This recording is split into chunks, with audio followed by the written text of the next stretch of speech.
नमस्ते, नमस्कार, आदाब, सलाम। एक बार फिर से आप सभी लोगों का हार्दिक अभिनंदन है एजुकेशन प्लस यूट्यूब चैनल पर। हम आपके साथ अचल सिंह चौहान। आज के सेशन की शुरुआत करेंगे सामान्य अध्ययन के जबरदस्त प्रश्नों के साथ। आप इस सेशन को ले सकते हैं UP triple SC, PET, CET, SSC, GD, CHSL, MTS, UP police, SI, constable, लेखपाल, वीडियो तथा अन्य सभी प्रतियोगी परीक्षाओं के लिए। सेशन में आगे बढ़ने से पहले कृपया सेशन को लाइक करें, अपने मित्रों के साथ शेयर करें और चैनल को जरूर सब्सक्राइब करें। इस क्लास की पीडीएफ वीडियो के डिस्क्रिप्शन बॉक्स में पीडीएफ का लिंक मिल जाएगा। बड़ी आसानी के साथ आप वहां से इस क्लास की पीडीएफ को डाउनलोड कर सकते हैं। चलिए अपने प्रश्नों की तरफ आगे बढ़ते हैं और देखते हैं अपने प्रश्नों को। आपकी स्क्रीन पर पहला प्रश्न, ज्ञान प्राप्त करने के बाद गौतम बुद्ध को किस रूप में जाना जाने लगा।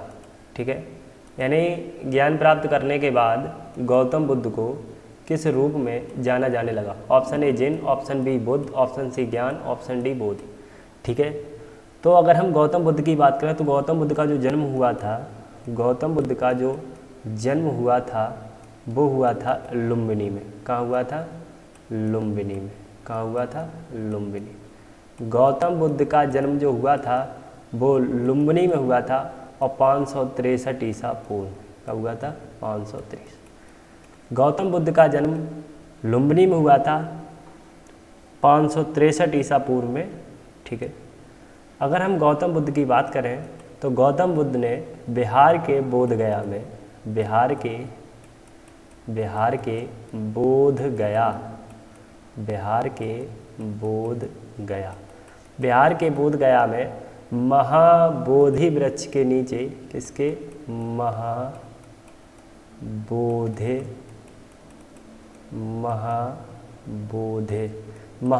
वृक्ष के नीचे कई वर्षों तक इन्होंने कठिन तपस्या की थी। ठीक है, इन्होंने कई वर्षों तक क्या की थी? कठिन तपस्या की थी। और इनका जो सही आंसर वो क्या है? बुद्ध। तो इनका क्या नाम पड़ा? बुद्ध नाम पड़ा। तो ज्ञान प्राप्त करने के बाद गौतम बुद्ध को किस रूप में जाना जाने लगा? तो बुद्ध के रूप में जाना जाने लगा। इसका कौन सा राइट आंसर है? Option number B is the right answer. बिल्कुल सही आंसर है ऑप्शन नंबर बी। चलिए अगले प्रश्न की तरफ बढ़ते हैं और देखते हैं अपने प्रश्नों को। चलिए आपके स्क्रीन पर अगला प्रश्न है, सम्राट अशोक का कौन सा शिलालेख कलिंग पर उनके विजय का उल्लेख करता है। क्या प्रश्न है कि सम्राट अशोक का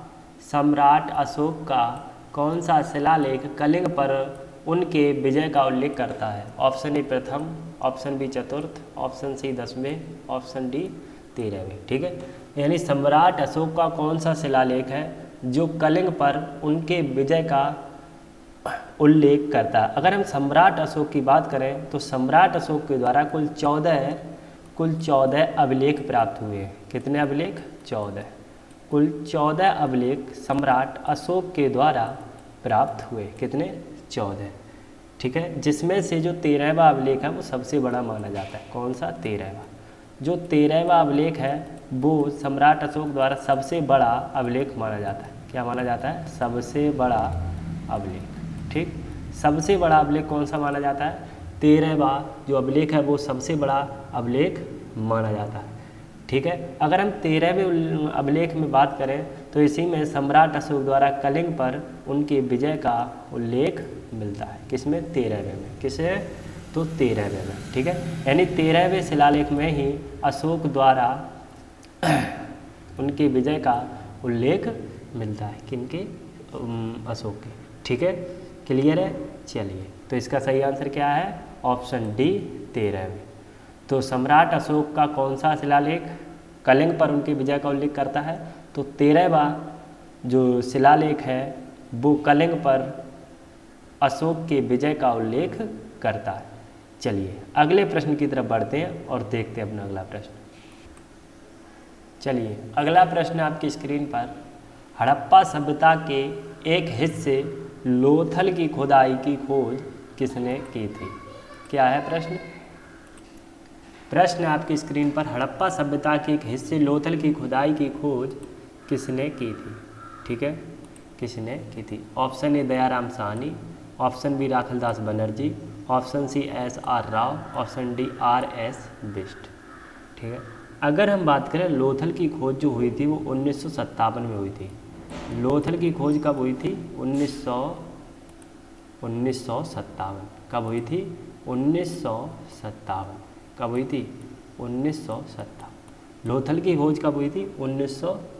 57 हुई थी। और जो लोथल की खुदाई हुई थी वो 1955 से 1960 के बीच हुई। कब से? 1955 से, 1955 से 1960 के, 1955 से 1960 के बीच हुई।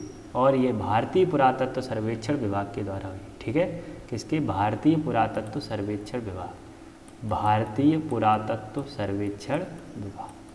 ठीक, भारतीय पुरातत्व सर्वेक्षण विभाग। क्लियर है?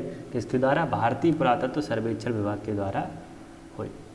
क्लियर है? तो इसका जो सही आंसर है वो है SR राव, SR राव। ठीक है, और जो लोथल है यानी गुजरात में स्थित लोथल की जो खुदाई वर्ष 1957 में SR राव द्वारा, किसके द्वारा? SR राव।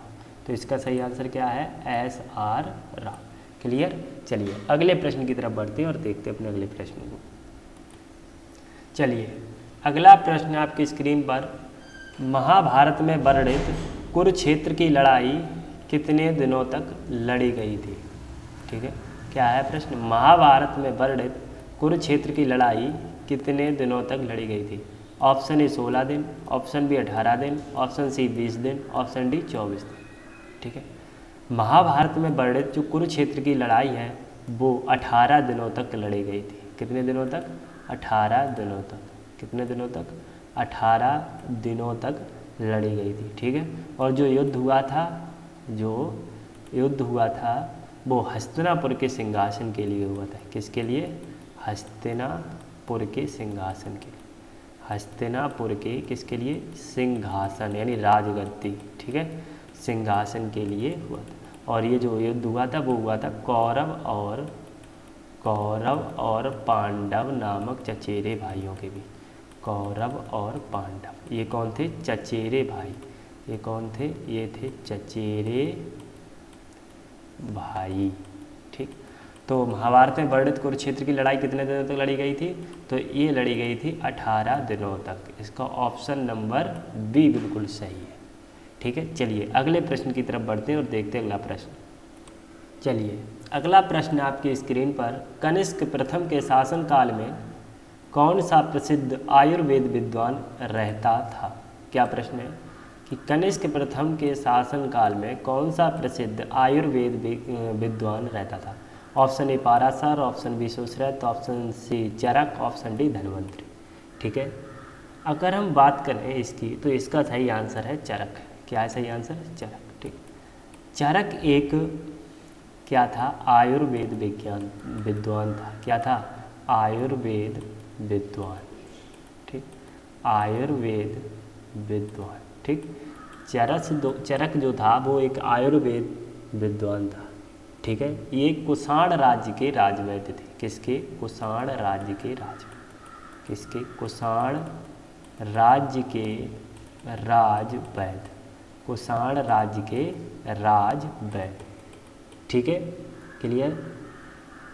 ठीक, और कुषाण साम्राज्य के जो संस्थापक, कुषाण साम्राज्य के संस्थापक कनिष्क प्रथम के दरबार में रहते थे। किसके? कनिष्क प्रथम। ठीक है, कनिष्क प्रथम के दरबार में ये रहते। तो इसका सही आंसर क्या है? ऑप्शन सी चरक। कनिष्क प्रथम के शासनकाल में कौन सा प्रसिद्ध आयुर्वेद विद्वान रहता था? तो चरक जो था वो कनिष्क प्रथम के शासनकाल में आयुर्वेद विद्वान जो था वो रहता था। तो इसका ऑप्शन नंबर कौन सा सही है? ऑप्शन नंबर सी बिल्कुल सही है, बिल्कुल सही है। ठीक है, चलिए अगले प्रश्न की तरफ बढ़ते हैं और देखते हैं अपना अगला प्रश्न। अगला प्रश्न आपकी स्क्रीन पर, तारीख ए फिरोज शाही के लेखक कौन थे? तारीख ए फिरोज शाही के लेखक कौन थे? Option A Ziauddin Barani, option B Hasan Nizami, option C Sami, option D Ibn Battuta. तो तारीख ए फिरोज शाही के लेखक कौन थे? इसका सही आंसर है जियाउद्दीन बर्नी। क्या सही आंसर? इसका सही आंसर है जियाउद्दीन बर्नी। क्या है सही आंसर? जियाउद्दीन बर्नी। ठीक है, जियाउद्दीन बर्नी जो था वो एक इतिहासकार था। क्या था? इतिहासकार। जियाउद्दीन बर्नी जो था वो एक इतिहासकार था। क्या था? एक जियाउद्दीन बर्नी एक इतिहासकार था। इसने अलाउद्दीन खिलजी, एक मिनट, इसने अलाउद्दीन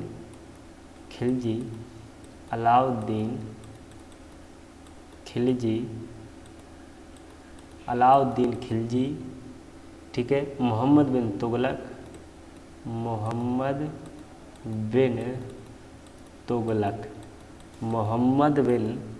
तुगलक, ठीक है, और फिरोज शाह तुगलक के शासन का जिक्र किया। और किसके? फिरोज शाह तुगलक। इसके शासनकाल का इसने क्या किया है?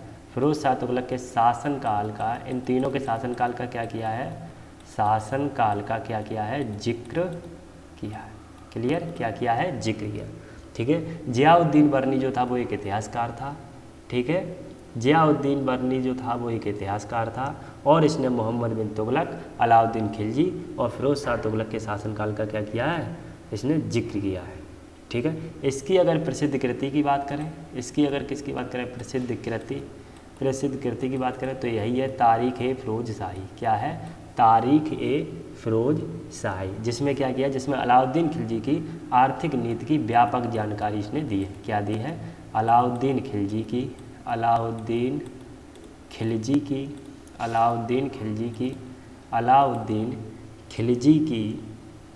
आर्थिक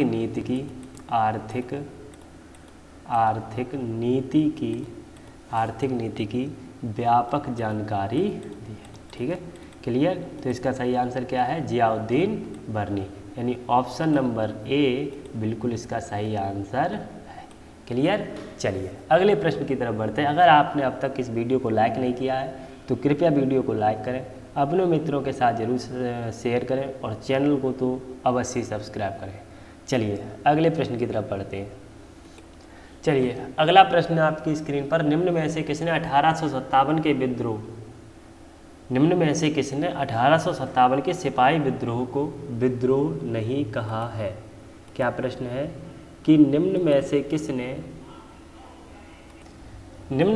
1857 के सिपाही विद्रोह को विद्रोह नहीं कहा है? Option A John Lawrence, option B Karl Marx, option C R C. Majumdar, option D Syed Ahmad Khan. यानी किसने 1857 के सिपाही विद्रोह को विद्रोह नहीं कहा है? तो इसका जो सही आंसर है वो है कार्ल मार्क्स। क्या है? Karl Marx. ठीक है, यानी 1857 के सिपाही विद्रोह को कार्ल मार्क्स ने सिपाही विद्रोह नहीं कहा है। ठीक है, सिपाही विद्रोह नहीं कहा है। जबकि John Lawrence, R C. Majumdar, sir Syed Ahmad Khan और एक और आपके सीले, इन्होंने क्या कहा है? इन्होंने इसको कहा है सिपाही विद्रोह। तो इसका सही आंसर क्या है? इसका सही आंसर है कार्ल मार्क्स। क्या है सही आंसर? Karl Marx. यानी कार्ल मार्क्स ने 1857 के सिपाही विद्रोह को विद्रोह नहीं कहा है। क्लियर? चलिए अगले प्रश्न की तरफ बढ़ते हैं और देखते हैं अगला प्रश्न क्या है। अगला प्रश्न आपके स्क्रीन पर, मुस्लिम लीग के लाहौर शास्त्र में पाकिस्तान की मांग किस वर्ष में की गई थी? क्या है प्रश्न कि मुस्लिम लीग के लाहौर सत्र में पाकिस्तान की मांग किस वर्ष में की गई थी? ठीक है, option A 1932, option B 1936, option C 1940, option D 1942। यानी मुस्लिम लीग के लाहौर सत्र में पाकिस्तान की मांग किस वर्ष में की गई थी?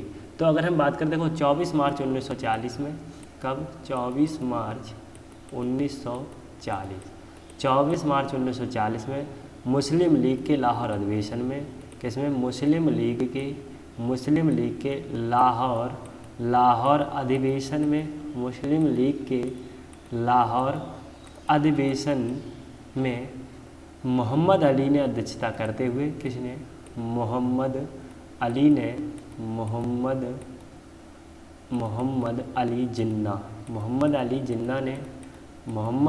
जिन्ना ने अध्यक्षता करते हुए ठीक है। भारत से एक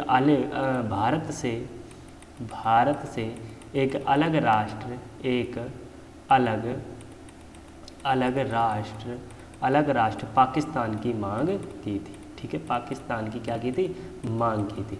ठीक है, अगर हम पाकिस्तान के जो शब्द है, पाकिस्तान जो शब्द है उसके अगर हम जन्मदाता की बात करें, किसके, पाकिस्तान शब्द के जन्मदाता की बात करें, किसके जन्मदाता की बात करें, पाकिस्तान शब्द के, अगर हम पाकिस्तान शब्द के जन्मदाता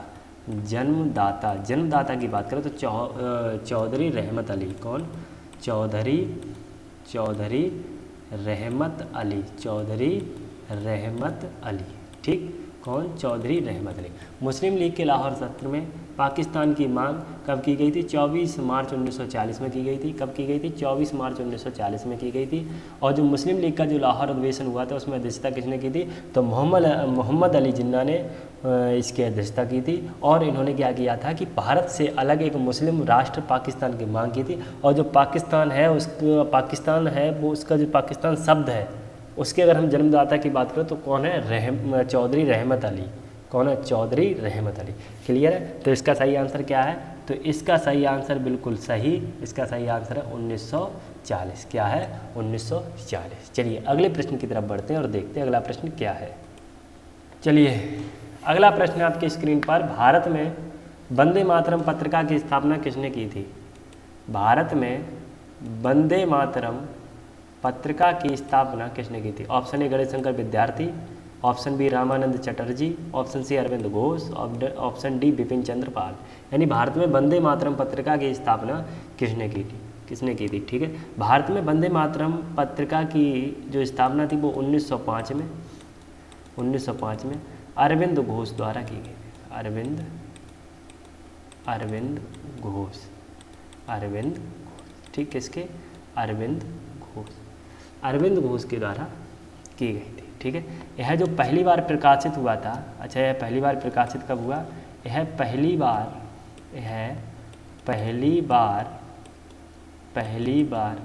प्रकाशित कब हुआ, यह पहली बार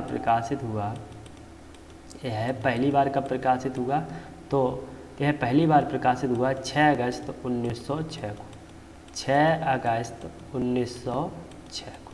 ठीक है, यानी भारत में वंदे मातरम पत्रिका की स्थापना किसने की थी, तो इसका सही आंसर क्या है, अरविंद घोष। तो अरविंद घोष ने वंदे मातरम पत्रिका की स्थापना भारत में की थी। और अगर हम बात करें पहली बार कब प्रकाशित हुआ, तो 6 अगस्त 1906 को यह पहली बार प्रकाशित हुआ। चलिए अगले प्रश्न की तरफ बढ़ते हैं और देखते हैं अपना अगला प्रश्न क्या है। अगला प्रश्न आपकी स्क्रीन पर, चंद्रमा का आकार पृथ्वी के आकार का लगभग कितना है। क्या प्रश्न है कि चंद्रमा का जो आकार है वो पृथ्वी के आकार का, किसके, पृथ्वी के आकार का लगभग कितना है, 1/3वां, 1/4वां, 1/5वां, 1/6वां। अगर हम देखो पृथ्वी की बात करें तो पृथ्वी का जो व्यास है, क्या, पृथ्वी का जो व्यास है वो है 12,742 किलोमीटर। कितना है, 12,742 किलोमीटर। क्या है, 12,742 किलोमीटर। और जो चंद्रमा का व्यास है, किसका, चंद्रमा का व्यास है, जो चंद्रमा का व्यास है वो है 3,474 किलोमीटर। कितना है, 3,474 किलोमीटर। पृथ्वी का व्यास कितना है, 12,742 किलोमीटर। और जो चंद्रमा का व्यास है वो है 3,474 किलोमीटर। जो पृथ्वी के व्यास का लगभग 27% है। पृथ्वी के व्यास का कितना है, लगभग 27%। चंद्रमा का व्यास पृथ्वी के व्यास का लगभग 27% है। अगर हम चंद्रमा का आकार पृथ्वी के आकार की बात करें तो ये है 1/4वां। कितना है, 1/4। कितना है, 1/4वां। तो इसका सही आंसर क्या है, तो इसका सही आंसर है बिल्कुल बी, 1/4वां। चंद्रमा का आकार पृथ्वी का आकार का लगभग कितना है, 1/4वां है। पृथ्वी का व्यास कितना है, 12,742 किलोमीटर है।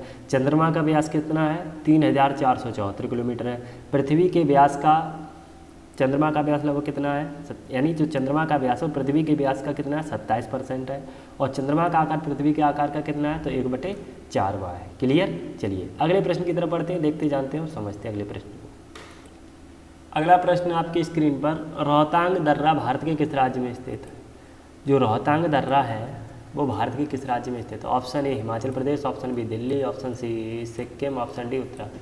ठीक है, देखिए रोहतांग दर्रे की बात करें तो रोहतांग दर्रा जो है वो मनाली से, किससे, मनाली से लगभग 51 किलोमीटर दूर है।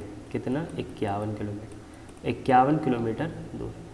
ठीक है, कितनी दूर है? 51 किलोमीटर दूर है। और ये कहाँ है? तो ये हिमालय की पूर्वी पीर पंजाल रेंज पर है। कहाँ है? हिमालय की पूर्वी पीर पंजाल रेंज पर। ठीक है, जो एक ऊंचा पहाड़ी दर्रा है। ठीक है, क्लियर? यह जो है वो कुल्लू घाटी को भारत के हिमाचल प्रदेश के लाहौल और स्पीति घाटियों से जोड़ता है। ठीक है, यह कुल्लू घाटी को भारत के हिमाचल प्रदेश के लाहौल और स्पीति घाटियों से जोड़ता है। तो जो रोहतांग दर्रा है वो भारत के किस राज्य में स्थित है? जो रोहतांग दर्रा है वो भारत के किस राज्य में स्थित है? हिमाचल प्रदेश में स्थित है। क्लियर? चलिए अगले प्रश्न की ओर बढ़ते हैं, देखते हैं, जानते हैं, समझते हैं अगला प्रश्न क्या है। अगला प्रश्न आपकी स्क्रीन पर बड़ा शानदार सा प्रश्न है कि कौन सा जल का अंडमान द्वीपों को निकोबार द्वीपों से अलग करता है? क्या प्रश्न है कि कौन सा जल का है अंडमान द्वीपों को निकोबार द्वीपों से अलग करता है? Option A 6 degree channel, option B 8 degree channel, option C 9 degree channel, option D 10 degree channel. कौन सा जल का है अंडमान द्वीपों को निकोबार द्वीपों से अलग करता है? तो इसका जो सही आंसर है वो है 10 डिग्री चैनल। क्या है? 10 डिग्री चैनल। अगर देखें 10 डिग्री चैनल की बात करें तो यह क्या है? एक जल अंतराल है। क्या है? जल अंतराल। क्या है? जल अंतराल। ठीक है, यह क्या है? जल अंतराल, जो बंगाल की खाड़ी में अंडमान द्वीप और निकोबार द्वीप समूह को एक दूसरे से क्या करता है? अलग करता है। ठीक है, जो क्या करता है, जो बंगाल की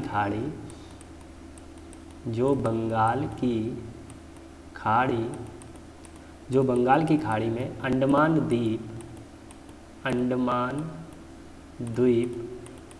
द्वीप और निकोबार द्वीप समूह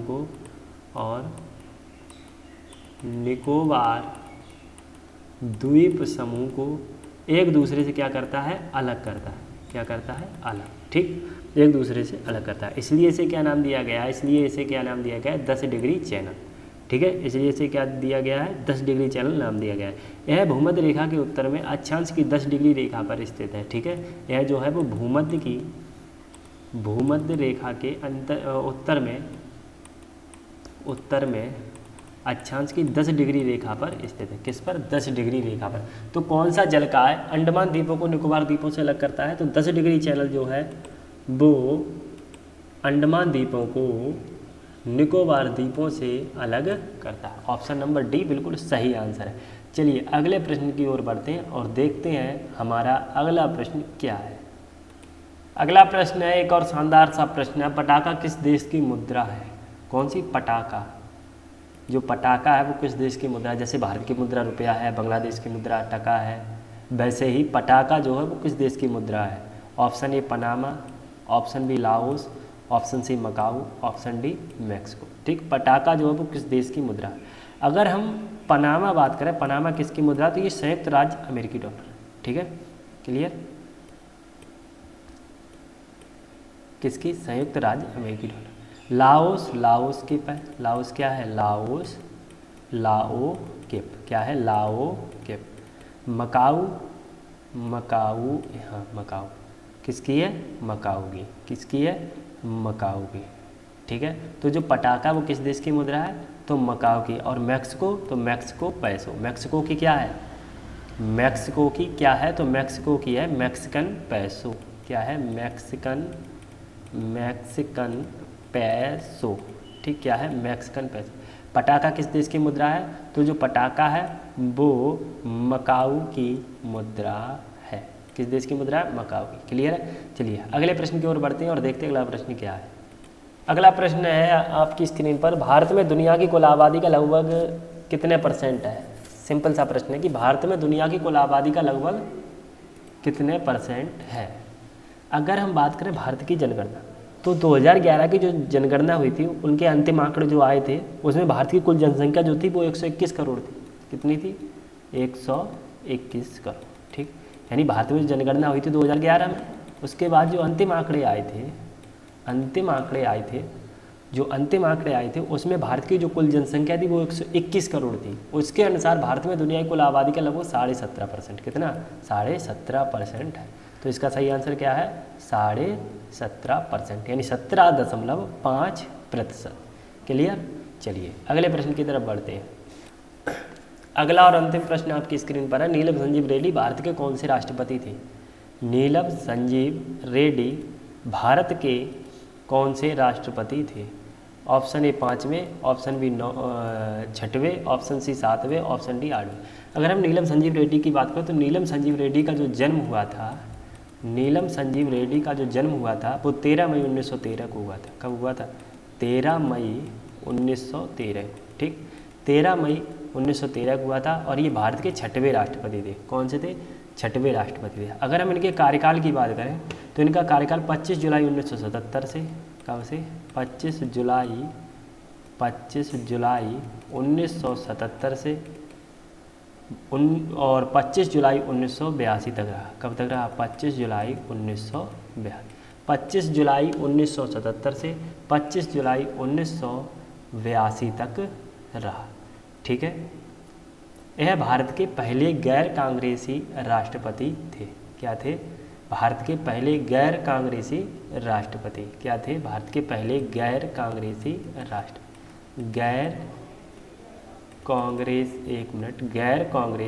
राष्ट्रपति। क्या थे? भारत के गैर कांग्रेसी